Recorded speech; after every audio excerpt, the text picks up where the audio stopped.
Right now, as you read this, a quiet chemical reaction is destroying your skin, and you have never once noticed it happening. Try something. Strike a match, let it burn out completely, then hold the spent head between your thumb and index finger for about 10 seconds.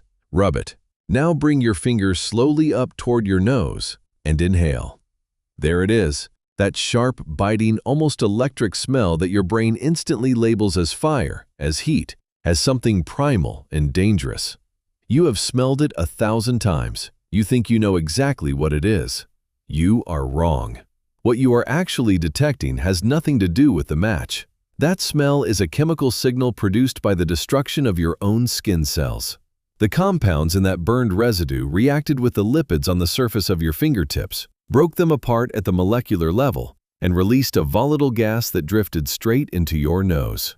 You did not smell the match, you smelled yourself being broken down.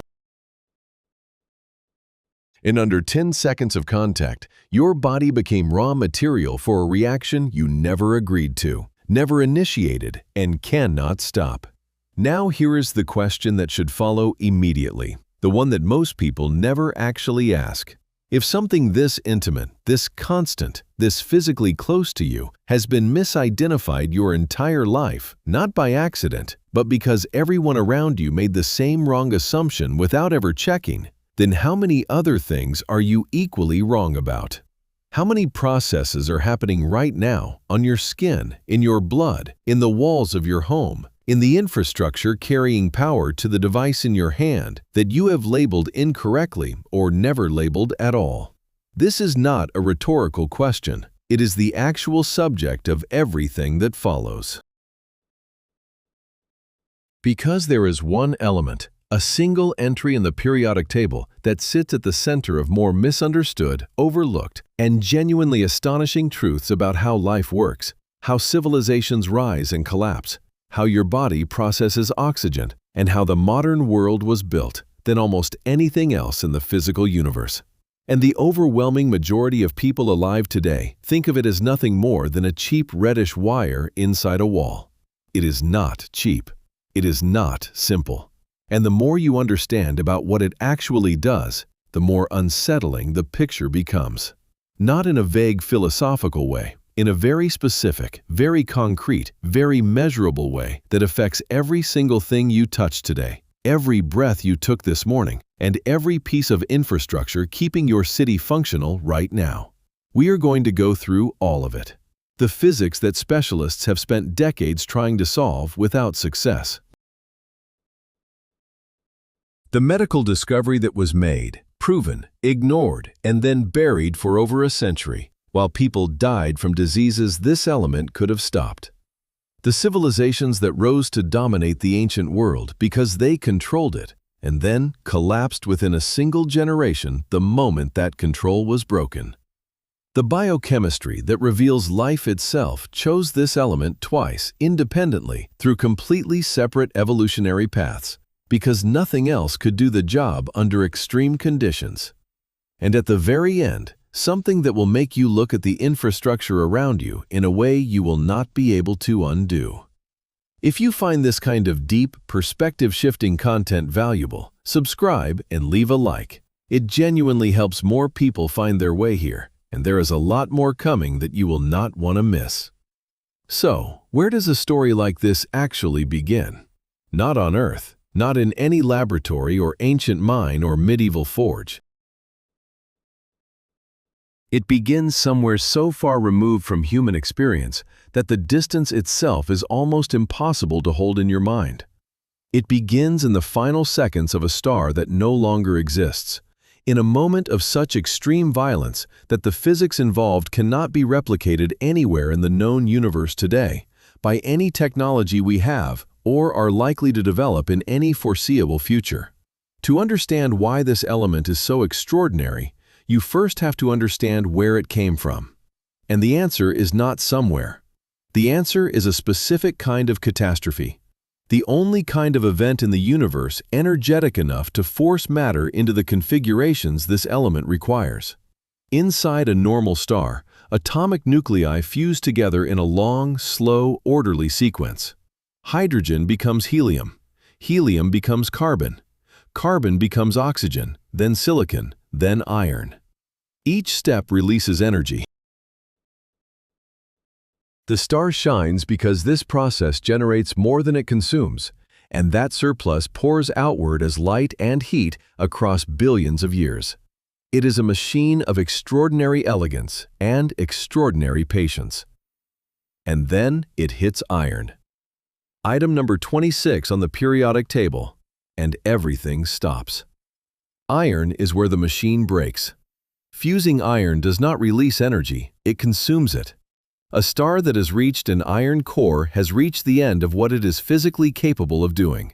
It cannot generate the conditions needed to build anything heavier than iron through the slow, patient process that powered it for billions of years. The conveyor shuts down. Gravity wins. And what happens next happens so fast that the word fast stops being adequate. The core collapses. In less than a second, a structure roughly the size of Earth compresses down to something roughly the size of a city. The outer layers of the star, still falling inward at tens of thousands of kilometers per second, slam into that newly rigid core and rebound outward in a shockwave of almost incomprehensible energy. Temperatures spike to numbers that require scientific notation to write. Pressure reaches levels that exist nowhere else in the observable universe. And in that window of extreme, fleeting, catastrophic condition, atomic nuclei begin capturing neutrons at a rate so rapid that entirely new elements are assembled in fractions of a second. Elements that the slow stellar process could never build. Elements that require violence to exist. One of those elements has 29 protons. It forms in the span of time it takes you to blink, inside a dying star, and is then flung outward into the darkness of space at a significant fraction of the speed of light. It drifts for millions of years. It joins a cloud of gas and dust. Gravity pulls that cloud together. A new star ignites at the center. Around it, leftover material flattens into a disk and begins to clump. Eventually, a planet forms. The element settles into its crust, into sulfide minerals and carbonate rock, waiting in veins of green and blue and deep reddish-brown, waiting for billions of years. And then a creature climbs down from the trees, learns to walk upright, develops language, looks at the ground and notices a strange colored stone that does not look like anything else nearby. Every single atom of that element the creature picks up was forged in the death of a star that burned out before our sun ever existed. Not some of the atoms, all of them, without exception. Every piece of this element on Earth is older than Earth itself, older than the oceans, older than the mountains. You are living on a planet whose most critical industrial material is cosmic wreckage from a catastrophe that happened before our solar system existed. And that is just where it comes from. What it does once it gets here is where the story becomes genuinely difficult to believe. Everything your history teacher told you about early human civilization was missing the most important part, and that omission was not an accident. We talked about how this element arrived here, forged in a stellar explosion billions of years before our planet existed, settled into the crust, waiting. Now here is what happened when humans finally found it, and I promise you, the version of this story you were taught in school is so stripped down, so emptied of its actual significance, that it barely qualifies as the same story at all. The standard version goes something like this. Early humans used stone. Then they found copper. They banged it into rough shapes. Eventually, they mixed it with tin and got bronze. Progress happened, moving on. The whole era gets maybe 2 paragraphs in a textbook, sandwiched between cave paintings and the pyramids, framed as a clumsy, half-accidental stepping stone toward real civilization. Here is what that framing deliberately erases. A team of researchers working aside in the highlands of central Anatolia spent several field seasons excavating what appeared at first to be a standard prehistoric settlement. Mud brick foundations, animal bones, ceramic fragments, the usual material. Then they reached a layer roughly 9,000 years old and found something that stopped the excavation cold. Remnants of a copper smelting operation. Not cold hammering of native nuggets, which is the primitive version everyone assumes. An actual smelting setup with evidence of controlled high-temperature firing, ore selection, and slag separation. 9,000 years ago. At that point in history, humans had not yet invented the potter's wheel. They had not domesticated the horse. The wheel itself was still thousands of years away, and yet someone in that community had figured out how to build a fire hot enough to liquefy rock, separate the metal from the waste, and collect what came out. Think about what that actually requires. You cannot stumble into smelting. You have to understand that the green or blue stone is different from the gray stone around it. You have to understand that intense, sustained heat transforms it. You have to build a structure that concentrates that heat efficiently. You have to know when the process is complete. You have to handle molten metal without losing it or injuring everyone nearby. This is not a lucky accident. This is a body of technical knowledge that somebody developed, refined, and taught to the next person, who taught the next person across generations. It is a curriculum. It is a craft tradition. It is, in every meaningful sense, an industry. And the products of that industry were not crude. Spectral analysis of copper artifacts recovered from sites across this entire period consistently shows metal of surprising compositional consistency and purity. These people were not just melting rocks and hoping for the best.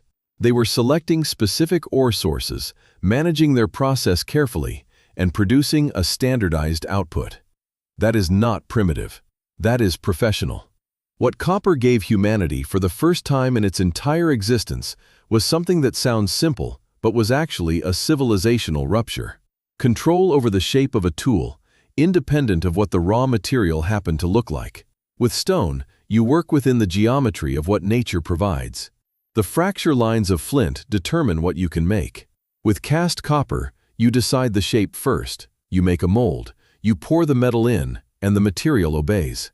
A fishing hook, a needle, a blade with a precise edge angle, a chisel sized exactly for the joint you are cutting. The material became a medium for human intention rather than a constraint on it.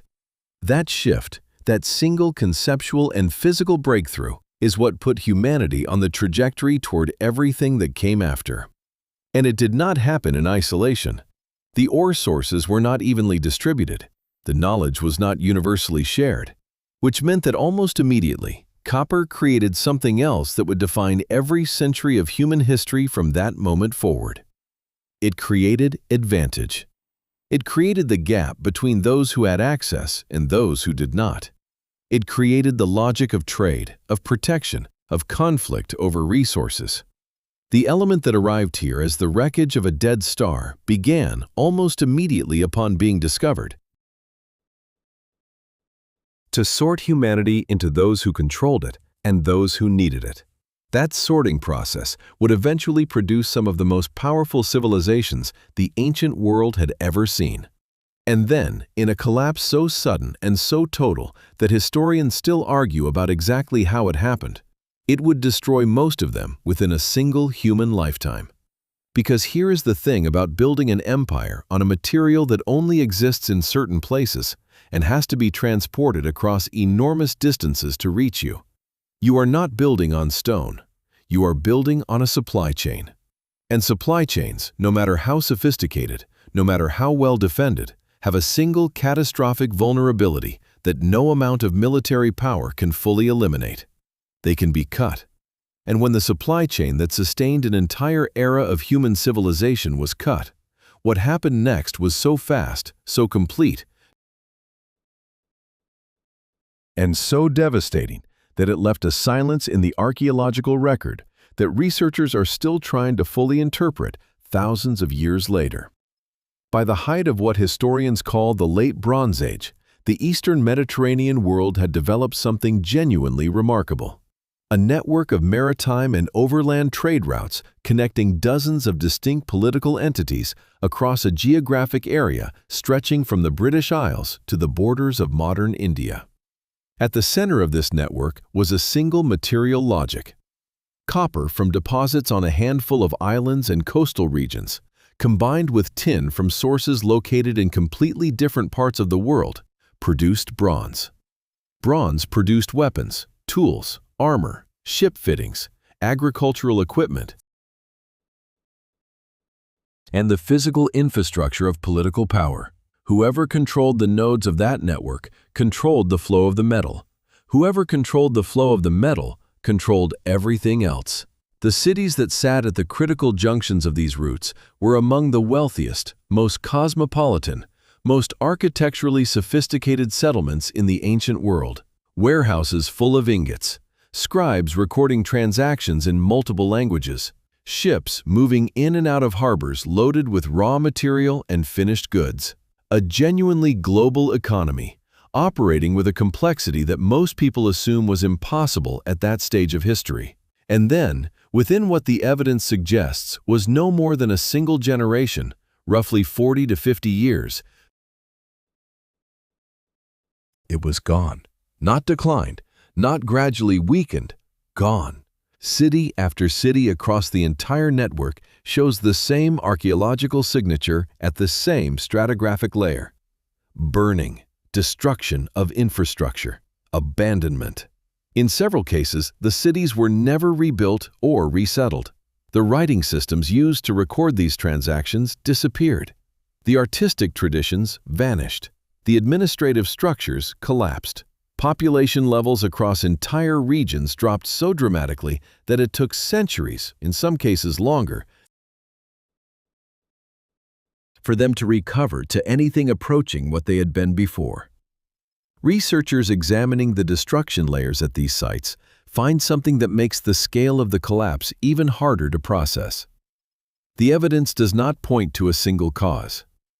There is evidence of military attack at some sites, evidence of severe drought conditions in the climate record, evidence of internal instability and what appears to be large-scale population movement, evidence of earthquake damage. It was not one thing that broke the system. It was several things hitting simultaneously, a cascade of stresses arriving faster than any interconnected network can absorb. But here is what ties it together. An interconnected system that depends on the uninterrupted movement of a critical material across thousands of kilometers is only as resilient as its weakest transit point. When enough of those points failed at once, the entire logic that held the network together dissolved. The copper stopped moving. The tin stopped moving. The bronze stopped being made. The weapons stopped being produced. The ships stopped being built and repaired. The agricultural tools wore out and could not be replaced. And the political structures that depended on all of that simply had nothing left to stand on. What the late Bronze Age collapse actually demonstrates is not that ancient civilizations were fragile in ways that modern ones are not. It demonstrates that any civilization, regardless of its sophistication, regardless of the complexity of its institutions, is ultimately only as stable as the physical materials that keep it functional. Remove the material foundation and the rest follows. Every time, without exception. The terrifying part is not that this happened thousands of years ago. The terrifying part is that the formula has not changed at all.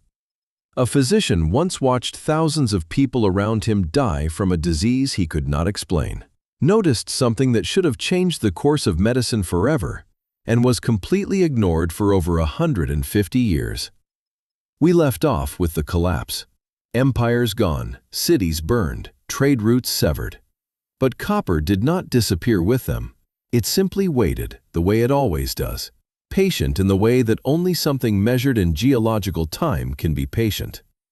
And eventually, in a crowded, filthy, rapidly industrializing city on the western edge of Europe, it revealed another one of its properties, one that was so far ahead of the science available at the time that the man who discovered it had absolutely no framework to explain what he was seeing. The city was in the grip of something that moved fast and killed without warning. One day, a person was healthy, walking the market, arguing with their neighbor, buying bread. Within hours, they could be on the floor, too weak to stand. Within days, gone. The disease swept through neighborhoods in waves, and the medical establishment of the era was essentially powerless because nobody yet understood that invisible living organisms could cause illness. The germ theory of disease had not been formulated. The concept of a bacterium was not yet in the public scientific vocabulary. Doctors were working in the dark, and people were dying by the thousands. A physician named Armand Leucourt was working in the industrial districts of the city, where the workshops and small factories were packed tightly together along narrow streets that smelled of coal smoke, heated metal, and the particular sharp tang of chemical processes. He was thorough, methodical, the kind of doctor who kept careful records not because anyone told him to, but because the numbers felt like the only solid thing in a situation that made no rational sense. And the numbers started telling him something strange. The workers in the copper workshops were not getting sick at the same rate as everyone else around them. Not even close. In neighborhoods where the disease was tearing through the population with terrifying speed, the men and women who spent their days handling copper, breathing copper dust, pressing the warm, reddish metal between their palms hour after hour, were walking through the epidemic largely untouched. Leucourt did not assume this was a coincidence. He started visiting every copper-related workshop he could find.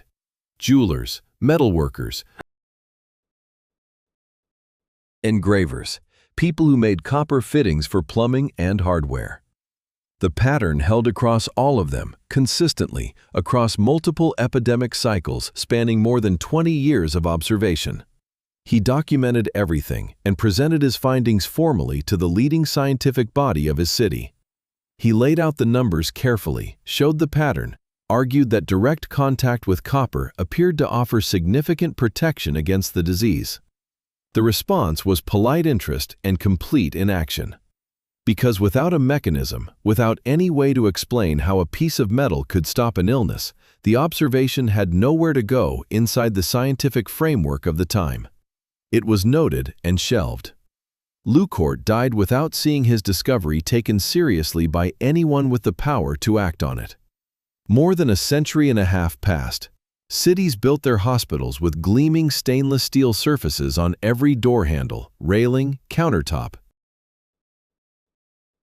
and fixture. Steel looked clean, felt modern, signaled hygiene visually in a way that mattered to patients and administrators. And on those steel surfaces, dangerous pathogens survived comfortably for days, sometimes longer. Hospital-acquired infections became one of the leading causes of death in medical facilities worldwide. The problem grew worse as certain bacterial strains developed resistance to the drugs designed to eliminate them. Billions of dollars were spent on chemical disinfectants, sterilization protocols, disposable equipment, elaborate containment procedures. And then molecular biology finally caught up to what Leucourt had recorded with pen and paper in a smoky industrial workshop over a century earlier. Researchers using electron microscopy and biochemical analysis watched in real time what copper ions do to a bacterial cell when they make contact. The copper binds to proteins in the cell membrane, disrupting their structure. The membrane begins to fail. Ions flood in that should not be there. The internal environment of the cell collapses. Then copper triggers the generation of highly reactive molecules that attack the cell's genetic material, breaking it in dozens of places simultaneously. The repair systems cannot keep up. The cell cannot reproduce, cannot function, and within a time frame measured in minutes rather than hours, it ceases to exist entirely. On stainless steel, that same cell lives for days. On copper, it is gone before most people finish their morning coffee. The protection Leucourt observed was real, measurable, and the mechanism was exactly as powerful as his data suggested. Clinical studies conducted at hospitals that replaced steel door handles and bed rails with copper alloy equivalents showed reductions in surface bacterial loads that were not marginal. They were dramatic. Patients in those wards had measurably lower rates of acquiring infections during their stay. This information exists. It has been published, replicated, and formally recognized by regulatory agencies in multiple countries. And the overwhelming majority of hospitals built or renovated in the years since that research was published still use steel and plastic on every surface a patient or visitor touches. The economics of switching are inconvenient. The visual language of copper does not match what people have been taught to associate with sterile and modern. So the knowledge sits, the way it sat in Lucord's filed report for 150 years, while the problem it could address continues to kill people every single day. There is something genuinely difficult to sit with in that story. The idea that we can discover a truth, prove it rigorously, watch it save lives in controlled settings, and then collectively choose not to apply it because the optics are inconvenient and the transition costs money. But before you decide that this represents some unusual failure of human rationality, consider this. It is not unusual at all. It is, in fact, the standard pattern. And copper has been revealing that pattern to us over and over again for longer than recorded history. Which brings us to something that will make the story even stranger. Because everything we have covered so far, the stellar origin, the ancient metallurgy, the collapsed empires, the protective properties that medicine keeps forgetting, all of it involves copper interacting with the human world from the outside. What happens when you look at what copper does inside living organisms, including your own body, is where this element stops being remarkable and starts being genuinely unsettling. Here is the detail that stops most people cold when they first encounter it. Your blood is red because it contains iron. You know this. You learned it in school. It is part of the basic mental furniture of how you understand your own biology. What you were almost certainly never told is that iron-based blood is not the only solution that life ever found to the problem of moving oxygen through a body. Evolution, working completely independently on a separate branch of the animal kingdom, came up with a different answer. And that answer is built around copper. In the deep ocean, in the near-freezing water hundreds of meters below the surface where light does not reach, and oxygen levels are a fraction of what they are at the surface, animals like octopuses and large crustaceans move, hunt, and function with remarkable efficiency. Their blood is not red. It is a vivid, unmistakable blue. Not pale or slightly bluish, genuinely intensely blue, the color of a clear sky in the middle of the afternoon. And the reason is that instead of a protein centered on iron to carry oxygen, their blood uses a completely different protein centered on two copper atoms working in tandem. When oxygen binds to those copper atoms, the resulting complex absorbs light in a way that reflects blue. The color is not a quirk or a side effect. It is the direct visual signature of copper doing the same job that iron does in your bloodstream, just doing it through an entirely different chemical pathway that evolution arrived at separately, without any connection to the iron-based solution your ancestors inherited. And here is what makes this more than just an interesting piece of animal trivia. The copper-based system is not inferior to the iron-based one. Under specific conditions, it is actually better. At very low temperatures and very low oxygen concentrations, the copper protein holds and releases oxygen more efficiently than hemoglobin does. The deep-sea octopus operating at 2 degrees above freezing in near-anoxic water is not making do with a substandard biological tool.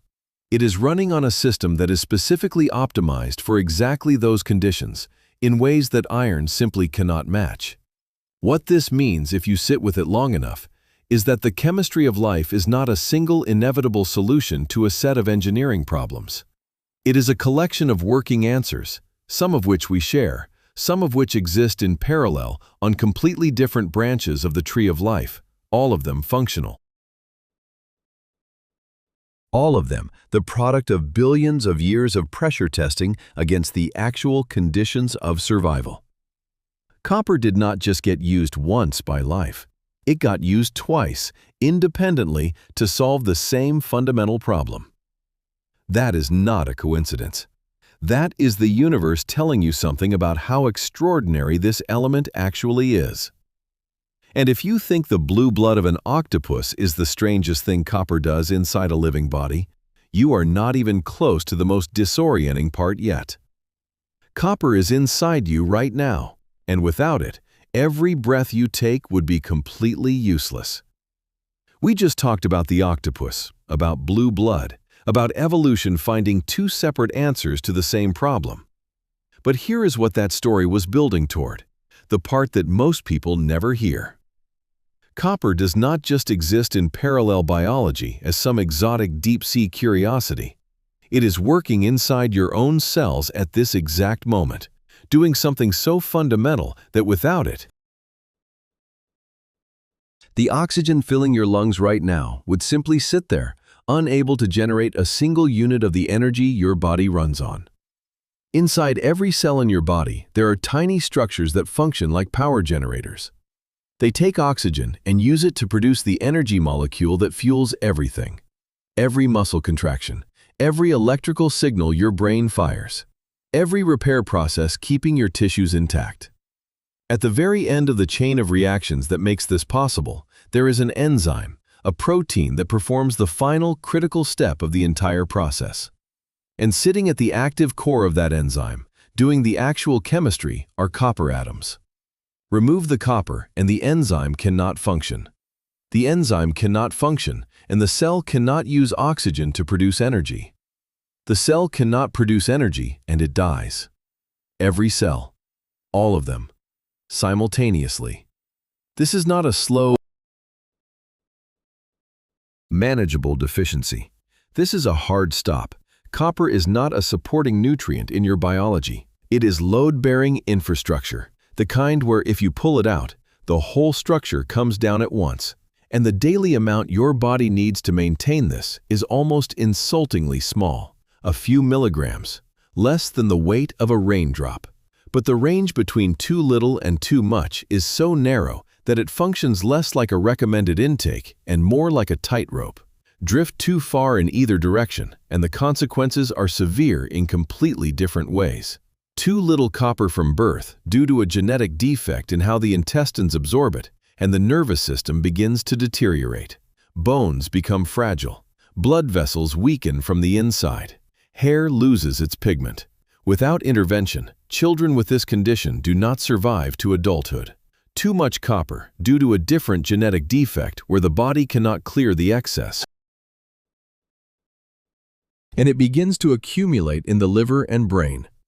The resulting damage includes tremors, personality changes, and visible copper deposits that form a greenish ring around the iris of the eye, a diagnostic sign so striking that physicians can spot it across a room. Two different genetic malfunctions, opposite directions, and both of them lethal at their own pace. Evolution chose this element knowing exactly how dangerous it was. Not despite the danger, but because the performance it delivers at the correct level is simply irreplaceable. There is no other atom that does what copper does in that enzyme. Biology searched for billions of years and found one answer. This is it. Now here is where the story takes a turn that even most scientists find genuinely strange. Because everything described so far, the stellar origin, the ancient metallurgy, the antibacterial properties, the blue blood, the role in your cellular energy system, all of it involves copper behaving in ways that are extraordinary but ultimately explainable. There is a chapter of copper's story where the explanation simply does not exist yet, where the best physicists alive today, with the most sophisticated tools ever built, have been working for nearly 4 decades and still cannot fully account for what this element does under certain conditions. And that unsolved mystery is not some obscure academic footnote. It is sitting at the center of what could be the most consequential technological breakthrough in human history. If anyone can figure out the mechanism before the energy crisis makes the question irrelevant. But before we get there is one more layer of copper's role in the human world that needs to be on the table. Because we have been talking about copper as a biological and historical phenomenon, we have not yet talked about what it means as a material of war. And that conversation changes the texture of everything that came before it. Strip away every ideological justification ever attached to a military conflict in the last 2 centuries. Peel back the flags and the speeches and the maps drawn in conference rooms, and underneath almost every major war of the modern era, you will find the same thing: a fight over materials. Specifically, a fight over who controls the physical substances without which armies cannot function, navies cannot sail, and industrial economies cannot sustain the output required to keep a conflict going. Copper sits at the center of that fight in a way that is almost never discussed in the history books. Because the history books prefer clean narratives about ideology and leadership and turning point battles, the material logic is less dramatic to write about, but it is more honest. Consider what holds a firearm together in the moment it fires. The cartridge case, the component that seals the chamber under the sudden explosive pressure of ignition and then contracts enough to be extracted cleanly, has to be made from a material with a very specific combination of properties. It needs to be strong enough to contain the pressure without fracturing, flexible enough to expand and then recover its shape, and stable enough to be stored for extended periods without degrading. For over a century of industrial warfare, one alloy has met all of those requirements better than any alternative: copper mixed with zinc in roughly a 7-to-3 ratio, a material called brass. Every cartridge fired in both world wars, across every front, by every combatant nation, was a copper product. Multiply that by the billions of rounds expended across years of industrial-scale conflict, and you begin to understand why copper was not just a useful material during those wars. It was the war, at a physical level, in the same way that fuel is the war in the modern era. Nations that found their copper supply disrupted did not simply adapt and find alternatives. They began dismantling their own civilian infrastructure. Decorative metalwork removed from public buildings, architectural hardware stripped from private homes, bells taken from church towers that had held them for centuries, melted down and fed into ammunition production. The sound of those missing bells, the silence where they had rung for generations, was the sound of a nation consuming itself to stay in the fight. When a government reaches the point of pulling metal from its own places of worship to make weapons, it is telling you something about how close to the edge the supply situation actually was. And it was not only ammunition. The electric motors driving the machinery of war, the windings of every generator powering military infrastructure, the cables carrying communications between command posts, the contact points in every radio system and navigation instrument, all copper. The electrical nervous system of a modern military force is copper from end to end.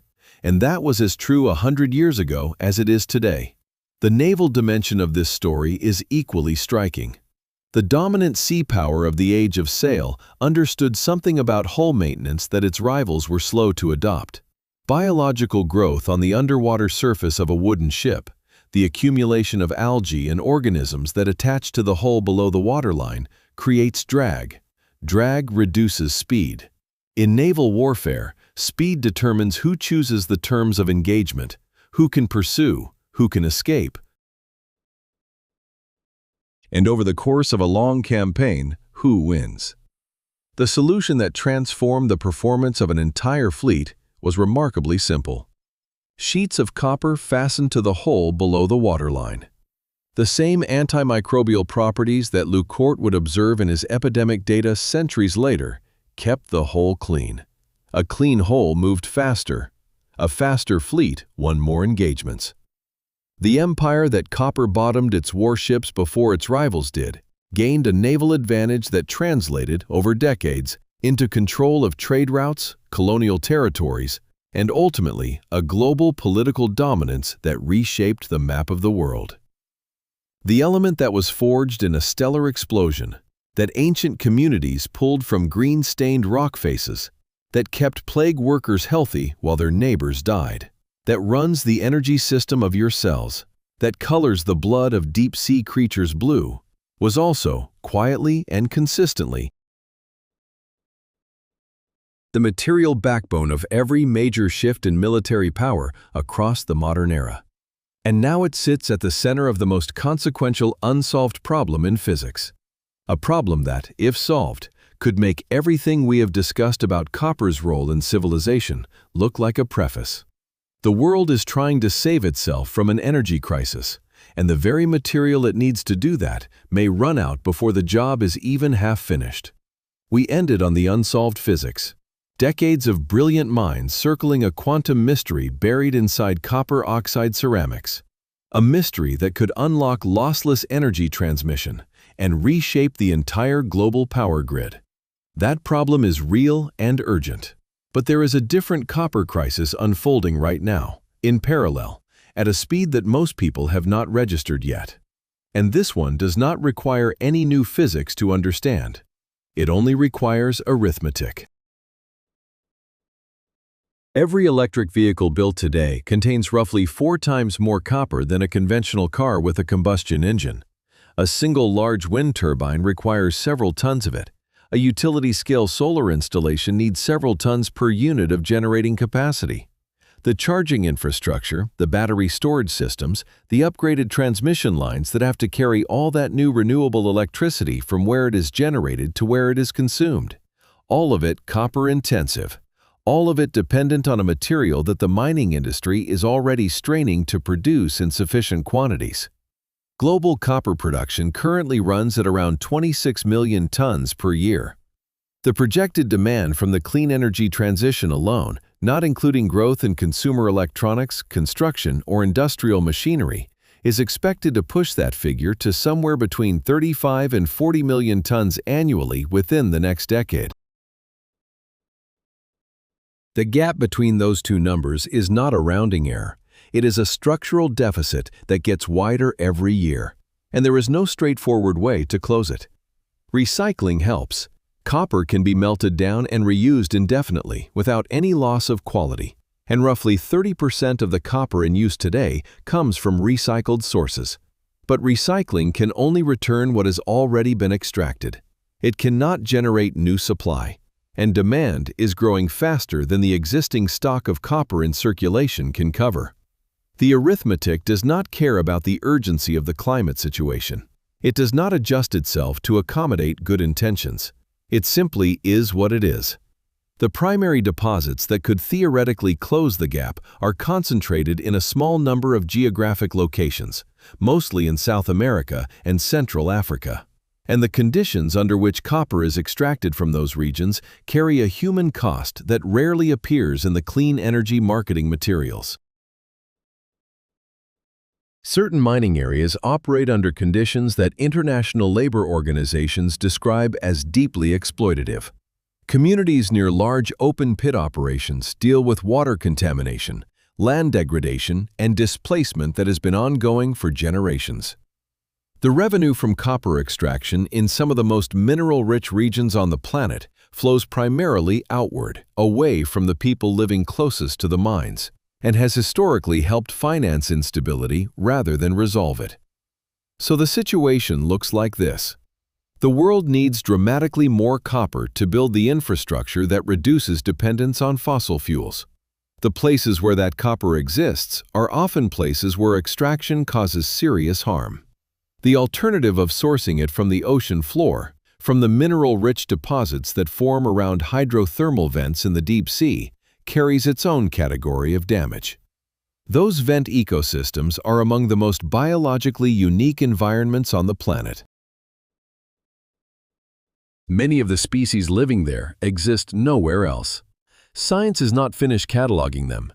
Disturbing those systems with industrial mining equipment would release toxic plumes that currents could carry across hundreds of kilometers of ocean, potentially affecting ecosystems far beyond the immediate extraction site. Every exit from this situation leads through a door that costs something irreplaceable. That is not pessimism. That is the actual shape of the problem, and pretending otherwise does not make the geometry more favorable. And yet copper does not seem particularly troubled by any of this. It has been here before. It has watched empires build themselves on its availability and collapse when that availability was interrupted. It has watched diseases rage through populations that ignored its protective properties and retreat from those who paid attention. It has been carried across the ocean floor in cables, pressed into the hulls of warships, drawn into wire thinner than a human hair and stretched across continents. It has been inside you your entire life, keeping your cells powered, and you never once thought to notice it. It was here for all of that, and it will be here for whatever comes next. Which brings us to the last thing, the thing that reframes everything else. Copper does not age the way other materials do. It does not rot. It does not crumble. It does not slowly surrender to the environment around it the way concrete and steel and even glass eventually do. What copper does instead is something far more interesting. It reacts with the atmosphere on its surface, develops a thin layer of its own oxidized compounds, and then uses that layer as a shield against everything that comes after. The patina is not damage. The patina is armor that the metal generated itself, from its own surface chemistry, to protect everything underneath it.